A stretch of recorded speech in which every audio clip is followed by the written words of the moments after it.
नमस्कार विद्यार्थियों, आज की क्लास में आप सभी का स्वागत है। पिछले वीडियो में हमने पढ़ा व्युत्पत्ति के आधार पर शब्द भेद, जो कि 3 प्रकार के पढ़े हमने, योग, यौगिक और योग रूढ़। उस वीडियो में मैंने एक प्रश्न दिया था जिसका सही उत्तर प्रतिज्ञा कटारिया ने दिया, उनके लिए बहुत बहुत बधाई। आज हम पढ़ेंगे अर्थ के आधार पर शब्द भेद। 2 प्रकार के होते हैं, सार्थक शब्द और निरर्थक शब्द। सार्थक शब्द जैसा कि नाम से ही पता चल रहा है, स प्लस अर्थ प्लस क। स यानी सहित, यानी अर्थ सहित। जो शब्द जिनका कुछ अर्थ निकलता हो, अर्थपूर्ण हो, उन्हें सार्थक शब्द कहते हैं। और निरर्थक, निर उपसर्ग के प्रयोग से बना हुआ है। निर यानी नहीं और अर्थ यानी अर्थ, यानी जिनका कोई अर्थ नहीं, वो निरर्थक होते हैं। लेकिन ये निरर्थक शब्द अकेले नहीं आते हैं, इनका प्रयोग सार्थक शब्दों के साथ ही होता है। जैसे चाय वाय, हम बोलते हैं कई बार चाय वाय लाओ, तो चाय का तो अर्थ है लेकिन वाय का कोई अर्थ नहीं है। ऐसे ही पानी वानी, पानी का अर्थ है लेकिन वानी का कोई अर्थ नहीं है। रोटी वोटी, रोटी का तो अर्थ है लेकिन वोटी का कोई अर्थ नहीं है। तो वोटी वाना इस तरह के जो शब्द होते हैं ये निरर्थक शब्द होते हैं। और सार्थक शब्द तो आपको पता ही है, जैसे कुछ भी, कोई भी शब्द ले लीजिए आप, कमल है, रोटी है, कपड़ा है, मकान है, बिजली है, पानी है, कुछ भी ले लीजिए, ये सब सार्थक शब्द हैं। अब सार्थक शब्द 4 प्रकार के होते हैं, जिसमें पहला पर्यायवाची शब्द। पर्यायवाची शब्द देखिए, पर्याय का अर्थ होता है समान, अर्थात पर्यायवाची समान अर्थ देने वाले शब्द। जैसे उदाहरण, आप पानी के पर्यायवाची याद कर लीजिए। पानी का जल, नीर, तोय, पय, अम्बु आदि। अब देखिए बनाने का तरीका देखिए, आपने यदि पानी के सारे पर्यायवाची याद कर लिए तो 3-4 चीजों के पर्यायवाची तो आपको याद हो ही जाने हैं, अपने आप ही बन जाएंगे। कैसे? ज यानी होता है जन्म लेने वाला, यानी पानी में जन्म लेने वाला कौन होता है? कमल। तो कमल के पर्यायवाची देखिए, पानी के जो भी पर्यायवाची हैं इनमें ज लगाते चलिए। जैसे जल है जलज, नीर है नीरज, तोय तोयज, पय पयज, अम्बु अम्बुज। तो ये सारे कमल के पर्यायवाची बन गए। अब फिर देखिए धी, धी यानी होता है खजाना। तो पानी का खजाना क्या है? समुद्र है, समुद्र में ढेर सारा पानी होता है। तो जल के पर्यायवाची के साथ धी जोड़ते चलिए तो समुद्र के पर्यायवाची ऑटोमेटिकली बन जाएंगे। कैसे? जल जलधि, नीर नीरधि, तोय तोयधि, पय पयोधि। ये थोड़ा सा चेंज होता है, यहाँ पयधि नहीं लिख के इसको पयोधि लिखेंगे। अम्बु अम्बुधि। अब देखिए द का अर्थ होता है देने वाला, अर्थात पानी देने वाला। पानी देने वाला कौन है? बादल, बादलों से हमें पानी मिलता है।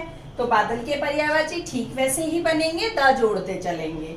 जल जलद, नीर नीरद, तोय तोयद, पय पयोद, अम्बु अम्बुद। अब आग के पर्यायवाची देखिए, आग और हवा के 2 के पर्यायवाची मैंने यहाँ लिखे हैं। तो आग अनल और हवा को अनिल कहते हैं। अनल और अनिल दोनों श्रुति समभिन्नार्थक हैं, लगते तो समान से हैं, बोलने में समान से प्रतीत होते हैं, लेकिन अर्थ दोनों का अलग है। अनल यानी आग याद रखिएगा और अनिल यानी हवा। आग के देखिए अनल, अग्नि, पावक, ज्वाला। हवा के अनिल, समीर, वायु, पवन। कुछ महत्वपूर्ण पर्यायवाची और देखिए, पेड़, तरु, वट, विटप, वृक्ष। ऐसे जंगल के देखिए, अरण्य, कानन, वन, दाव। ऐसे राक्षस के देखिए असुर, दानव, निशाचर,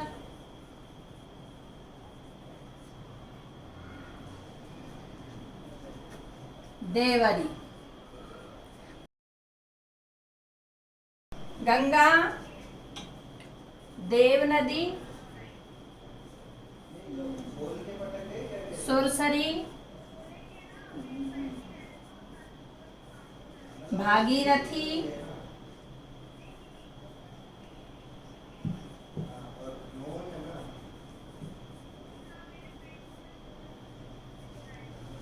पहाड़, पर्वत, अचल, नग,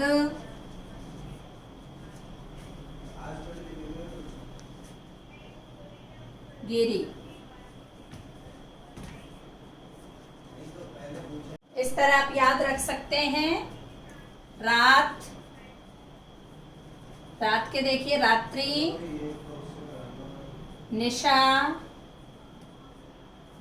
रजनी, शब। ये उर्दू में है, उर्दू में शब बोलते हैं रात को। इसके बाद धरती के देखिए पृथ्वी, धरा, वसुधा, वसुंधरा। ऐसे ही घोड़े की देखिए अश्व, है, घोटक,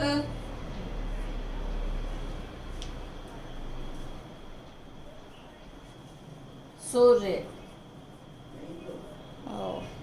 सूरज, दिवाकर,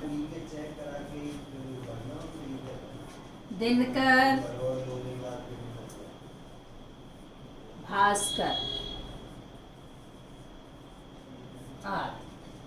सार्थक शब्दों का दूसरा प्रकार विलोम शब्द। विलोम यानी उल्टा। उल्टा अर्थ देने वाले शब्द विलोम शब्द कहलाते हैं। जैसे दिन का रात, अमीर का गरीब, इस तरह के मूल शब्द होते हैं। कुछ में उपसर्ग लगाकर बनाते हैं, जैसे भिज्ञ, अनभिज्ञ, सक्षम, अक्षम, इस तरह से। तो यहाँ कुछ महत्वपूर्ण विलोम शब्द मैंने लिखे हैं जो पिछले परीक्षाओं में, प्रतियोगिता परीक्षाओं में आए हुए हैं। जैसे आरपीएससी है, यूपीएससी है, आरएएस है, इस तरह की परीक्षाओं में ये आए हुए हैं शब्द। प्राचीन का अर्वाचीन, कई लोग प्राचीन का आधुनिक लिखते हैं, पर आधुनिक नहीं होगा। प्राचीन का अर्वाचीन, नूतन का पुरातन, अभिज्ञ, अभिज्ञ यानी सब कुछ जानने वाला, और इसका विलोम क्या होगा? अनभिज्ञ, जिसको कुछ पता नहीं है। अंतरंग, बहिरंग, अल्पज्ञ, बहुज्ञ। अल्पज्ञ यानी कम ज्ञान रखने वाला, बहुज्ञ जिसको बहुत ज्यादा ज्ञान हो। आविर्भाव, तिरोभाव, उन्नति, अवनति, उन्मुख, विमुख, उत्कर्ष, अपकर्ष, कापुरुष, पुरुषार्थी। इनकी कोई ट्रिक नहीं होती है विद्यार्थियों, ये तो याद करने होते हैं। इस तरह से आप याद कर लीजिएगा विलोम शब्द। विद्यार्थियों, अर्थ के आधार पर सार्थक भेद का तीसरा भेद देखिए, एकार्थी शब्द। समान से प्रतीत होने वाले परंतु भिन्न अर्थ रखने वाले शब्दों को एकार्थी शब्द कहते हैं। जैसे अमूल्य और बहुमूल्य, दोनों लगते हैं, एक से लगते हैं। सुनने में कि इनके अर्थ भी समान होंगे, लेकिन कितना अंतर है देखिए। अमूल्य का अर्थ होता है जो चीज मूल्य देकर भी प्राप्त ना हो, और बहुमूल्य जिस चीज का बहुत ज्यादा मूल्य हो। अपराध और पाप में अंतर देखिए। अपराध होता है सामाजिक एवं सरकारी कानून का उल्लंघन करना, और पाप है धार्मिक व नैतिक मूल्यों को तोड़ना। अस्त्र और शस्त्र का अंतर देखिए। अस्त्र फेंक कर चलाए जाने वाले हथियार, और शस्त्र हाथ में लेकर चलाए जाने वाले हथियार, जैसे तलवार वगैरह। अहंकार, अपने गुणों पर घमंड करना।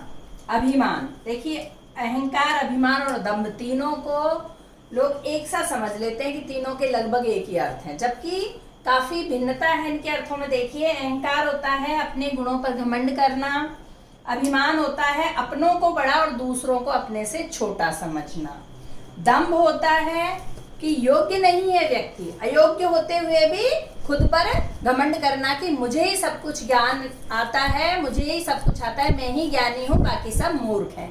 इस तरह की सोच रखना दंभ कहलाता है। आज्ञा, बड़ों द्वारा छोटों को आदेश देना कि मैं तुम्हें ये आज्ञा देता हूँ, जाओ तुम ये काम करो।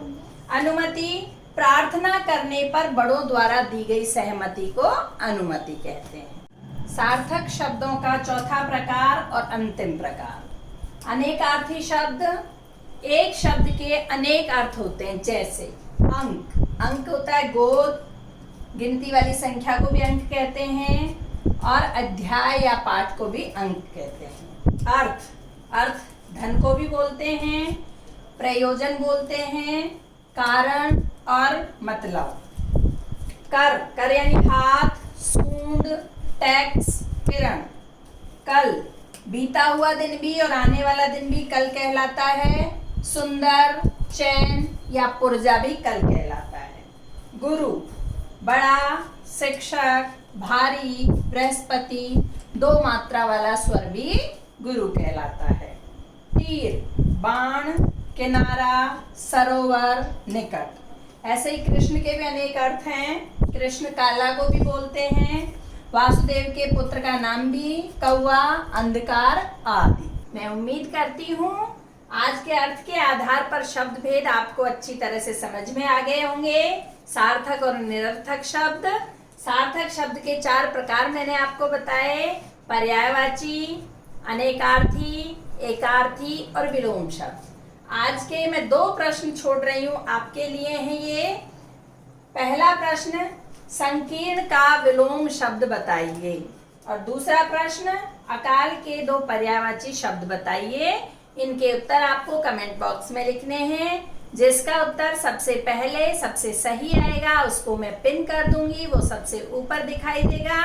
जैसे कि मेरे पिछले वीडियो में मैंने प्रश्न छोड़ा था, यदि आपने पिछला वीडियो नहीं देखा हो तो उसका भी लिंक आपको डिस्क्रिप्शन बॉक्स में मिल जाएगा।